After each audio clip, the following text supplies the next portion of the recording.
Good morning. நான் உங்கள் திரைப்பட சின்னத்திரை நடிகர் முத்தையா அன்புதரை பேசுகிறேங்க. பொதுவாகவே பார்த்தீங்கன்னா எல்லாருமே பாருங்கள், மற்றவங்கள பற்றி தாங்க அறிகிறதுக்கு ரொம்ப ஆர்வமாக இருக்காங்க. தன்னை அறிதல், உன்னையே நீ அறிவான்னு சாக்கடி சொல்லியிருக்கிறாரு. அதாவது நம்மளை அறியும் பொழுது மட்டும்தாங்க நம்ம அந்த வாழ்க்கையை எளிதாக கடந்து செல்ல முடியும். இன்னொருத்தவங்களை பற்றி நம்ம தெரிஞ்சுக்கிட்டு என்ன பண்ண போகிறோம் சொல்லுங்கள்? யாரையாவது பற்றி தெரிஞ்சுக்கிறது, அவங்க எப்படி இருக்கிறாங்க, நல்லா இருக்கிறாங்களா, இவங்க எப்படி கஷ்டப்பட்டு இருக்கிறாங்களா, இப்போ எப்படி இருக்கிறாங்க, நல்லாவா இருக்கிறாங்க, ஓ அப்படியா, ஏன்னா அவங்க கஷ்டப்படுறது தான் இவங்க விரும்புகிறாங்க. அந்த மாதிரி தான் மனோபாவம் இருக்குது. பொதுவாக பார்த்திங்கன்னா இப்போ நிறையா மாற்றங்கள் வந்துருச்சுங்க. மனித மனோபாவம் வேறு மாதிரி இருக்குது. எல்லாமே ஒரு சுயநலமான ஒரு வாழ்க்கைக்குள்ளே போக ஆரம்பிச்சிட்டாங்க. தான் உண்டு, தான் குடும்பம் உண்டு, தன்னோட வாழ்க்கை அப்படின்ற மாதிரியான ஒரு விஷயத்துக்குள்ளே தான் இருக்கிறாங்க. மற்றவங்களை பற்றிய பெரிய சிந்தனைகள்லாம் இருக்கிறதில்ல. நல்லா இருக்கணும் அவங்க இங்கே அப்படின்ற மாதிரிலாம் கிடையாது.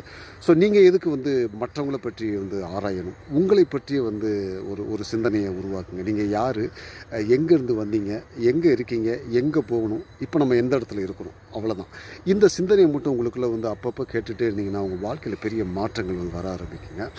உன்னை எறிந்தால் உலகத்தில் போராடலாம், உயர்ந்தாலும் தாழ்ந்தாலும் தலை வணங்காமல் நீ வாழலாம். எவ்வளோ அற்புதமான பாடல் பாருங்கள். அதுதாங்க நிதர்சனமான உண்மை. நம்ம விடுற மூச்சு காற்றே ஒரு மூக்கில் ஒரு துவாரத்தில் ஒரு 10-15 நிமிஷம், 20 நிமிஷமும், ஒரு துவாரத்தில் ஒரு 10-15 நிமிஷம் தாங்க ஓடிட்டுருக்கு. இதுவே நம்ம யாருக்குமே தெரியறதில்ல. ஸோ நம்மளை பற்றிய, உடலை பற்றிய, ஒரு மனதை பற்றிய, புத்தியை பற்றிய ஒரு ஒரு ஒரு உணர்வை நீங்கள் உணர்ந்துக்கிட்டே இருக்கணுங்க.